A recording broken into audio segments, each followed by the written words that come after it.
سمعت ابن الجيران وهو بيقول لمرات ابويا: ايه، مش هتطلعيلي بقى على العشة؟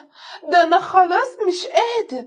في مرة كنت وانا طالعة على السلم، لقيت في الوقت ده ابن الجيران بيخبط على شقتنا.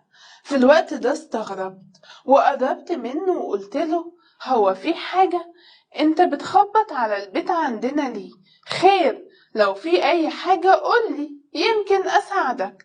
قال لي: اصل بصراحة كده انا كنت محتاج حاجة وكنت جاي اسألك مثلا هل هي عندك ولا لا، لحسن انا محدش معايا خالص في البيت، وكنت عايزة اعملي كده حاجة اكلها وللأسف ما لقيتش خالص. فقلت له: ثواني، عايز ايه؟ طيب قولي وانا هجيبهولك. قال لي: بصح كده محتاج كذا كذا. قلت له: طيب ثواني هدخل اجيبهولك على طول وهديهولك. قال لي: طيب معلش هتعبك معايا، بس انتي عارفة بقى الشباب ما بيعرفوش يتصرفوا، فانا غلب حماري ومش عارف اعمل ايه. فقلت له: لا الجيران لبعضيها ايه يا ابني، انت مكبر الموضوع قوي كده ليه؟ مفيش حاجة، انا هدخل على طول اجيب لك اللي انت عايزه وهاجي على طول. وفعلا دخلت وجبت له الحاجات اللي هو كان محتاجها، وقمت خرجت له في الوقت ده وقلت له: اتفضل. قال لي: طيب شكرا، انا تعبتك معايا ومش عارف اقول لك ايه، وقعد يشكرني جامد جدا.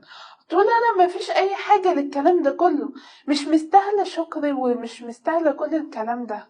فقال لي: لا انتي كتر خيرك وكده. والمهم قعد يتكلم معايا، فانا قلت له: خلاص عن اذنك بقى، محتاج حاجة تانية؟ فقال لي: لا شكرا، وقمت قفلت الباب. فعدى الموضوع ده على كده، لحد ما في مرة لقيت مرات ابويا بقى خرجت في الوقت ده وكانت رايحة على شقة ابن الجيران. فانا فتحت الباب وقلت لها: ايه ده؟ هو انتي رايحة على فين يا مرات ابويا؟ هو انتي ناوية تعملي ايه بالظبط؟ وبعدين انتي رايحة له ليه؟ مش مفروض ان هنا في شاب؟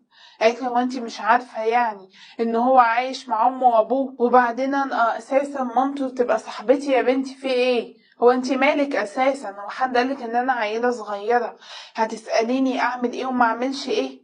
فقلت لها: لا، مش زي ما انتي فاكرة ولا اللي جه في دماغك، بس انا استغربت يعني. فقالت لي: لا مفيش حاجة، انا كنت هتكلم مع مامته في كلمتين وبعدين ما انا وهي صحاب. قلت لها: طيب. وقامت فعلا دخلت، قعدت لها بتاع حوالي ساعة كده، وانا قاعدة هنا عمالة افكر، وانا طبعا متضايقة جدا. المهم ان بابايا اساسا منفصل